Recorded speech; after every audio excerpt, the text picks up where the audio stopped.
Bonjour à tous, comment allez-vous en ce moment?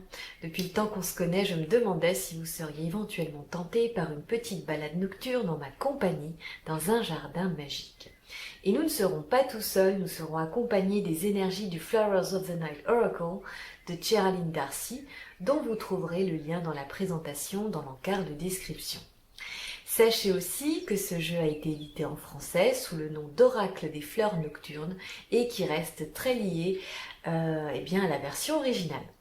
Avant de partir en balade, pensez à votre question et choisissez la promenade qui vous attire le plus, la première ou la seconde, et moi je vous attends sagement.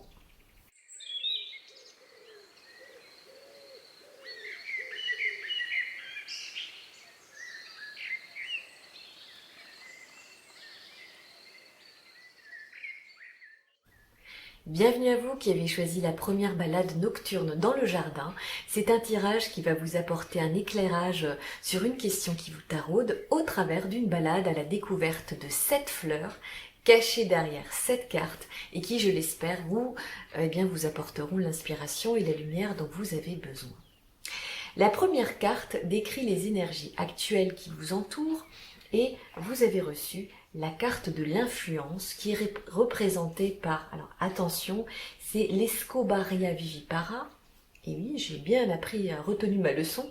Eh bien, c'est un cactus qui fait de très jolies fleurs roses.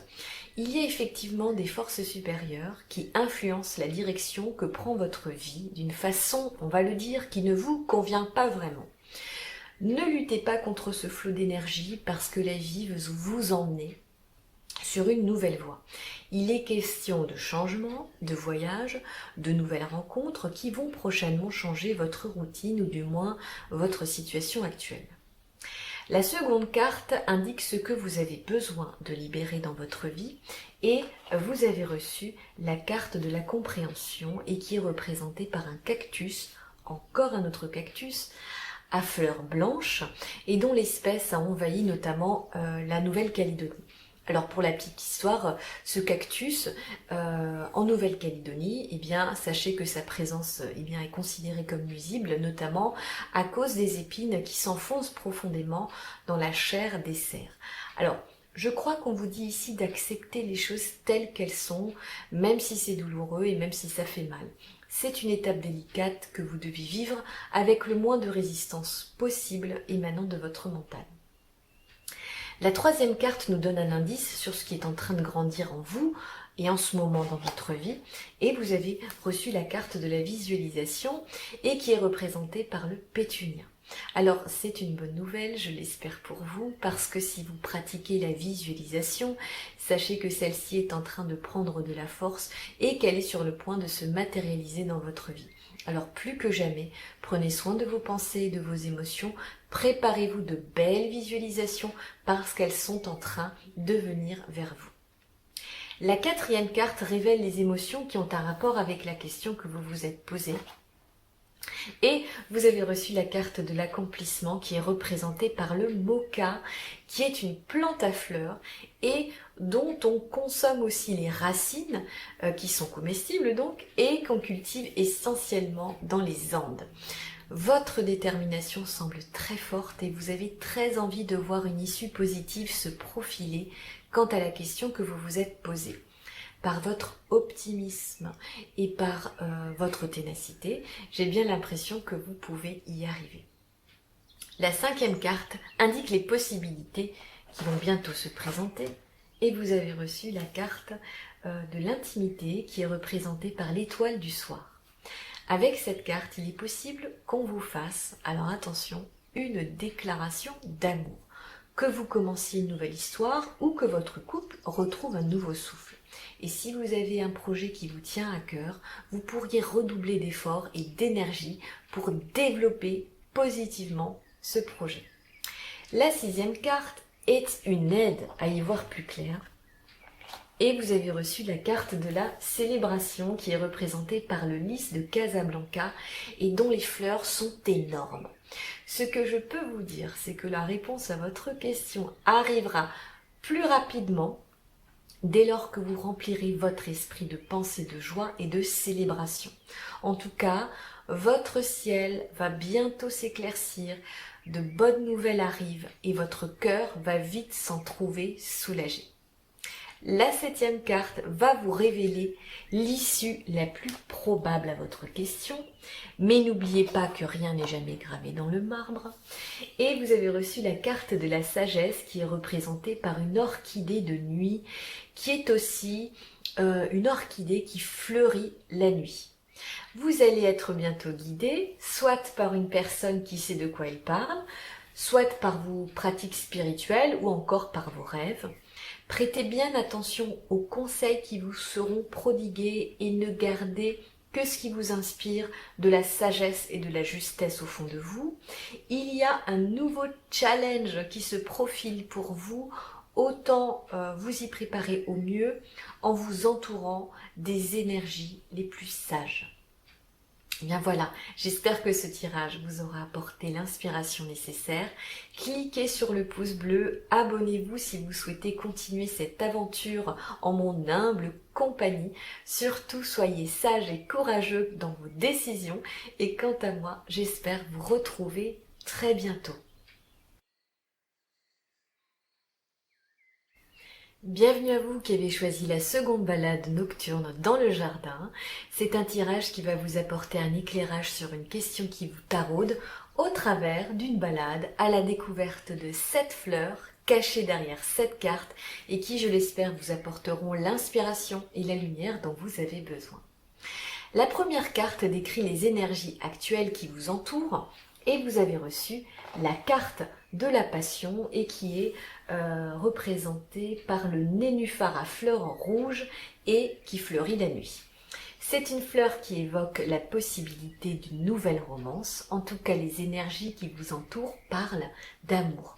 C'est aussi la période idéale pour faire, pourquoi pas, de sa passion son métier. Si les énergies vous y encouragent, n'ayez pas peur de vous lancer. Tout ce qui tourne autour de l'amour, de vos passions, de ce que vous aimez faire est très important en ce moment. Passez à l'action si vous voulez voir les choses bouger.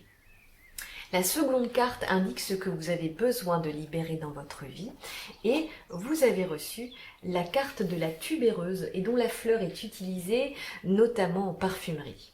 Vous devez arrêter d'avoir un œil sur tout, il est temps de vous focaliser sur autre chose, d'apprendre à faire confiance par exemple. On vous conseille ici de vous focaliser sur vous et sur votre propre bien-être. Lâchez un peu la pression tout autour de vous et croyez-moi, vous gagnerez en qualité de sommeil.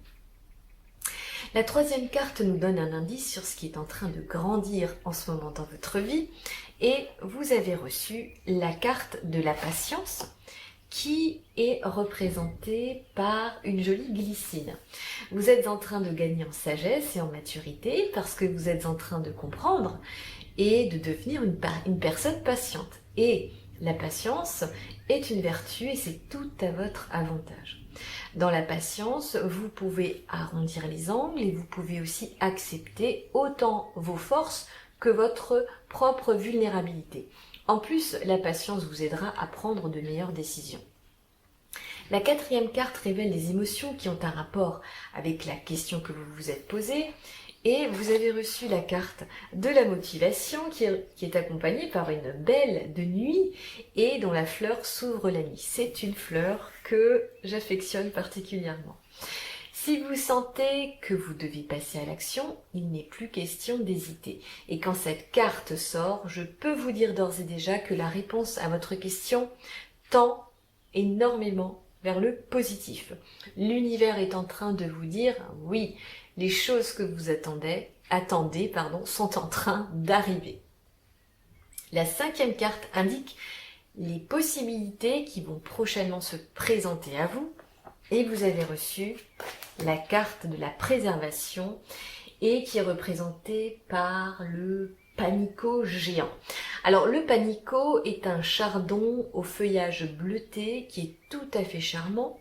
L'énergie de préservation vous invite à vous occuper de vous par la voie de la méditation ou simplement en vous remettant au centre de vos préoccupations. Une tempête pourrait arriver, mais elle va venir pour vous tester. Alors ne perdez pas votre énergie en vous battant aveuglément pour les autres et avec les autres. Centrez-vous sur vous et sur les directives de votre âme. La 6e carte est une aide à y voir plus clair et vous avez reçu la carte de la transformation qui est représentée par une brugmansia, qui est une plante arbustive et dont les fleurs tombantes, eh bien, elles ont cette forme de trompette. On vous conseille ici de vous préparer à du changement et à un nouveau départ. Vous pouvez commencer d'ores et déjà à faire le point sur votre situation actuelle et à être prêt à amorcer ce virage qui se profile en vous débarrassant des croyances qui vous desservent et de tout ce qui pourrait vous freiner dans votre évolution. La 7e carte va révéler l'issue la plus probable à votre question, mais n'oubliez pas que rien n'est gravé dans le marbre. Et vous avez reçu la carte de l'acceptation qui est représentée par l'onagre et on s'en sert d'ailleurs souvent pour soulager les démangeaisons liées aux peaux sèches. Alors en conclusion, on vous parle d'acceptation. Vous devez faire la paix avec tout ce qui vous entoure et surtout vous devez faire la paix avec les choses ou les événements que vous ne pouvez pas changer. C'est de cette façon que vous serez en mesure de voir le nouveau chemin que l'univers a ouvert pour vous. Laissez-le passer au passé parce que vous allez avoir besoin de toute votre énergie pour vivre pleinement les nouvelles expériences qui se préparent pour vous en ce moment. Et bien voilà, j'espère que ce tirage vous aura apporté l'inspiration nécessaire. Cliquez sur le pouce bleu, abonnez-vous pour découvrir de nouvelles guidances. Prenez bien soin de vos émotions et quant à moi, j'espère vous retrouver très bientôt.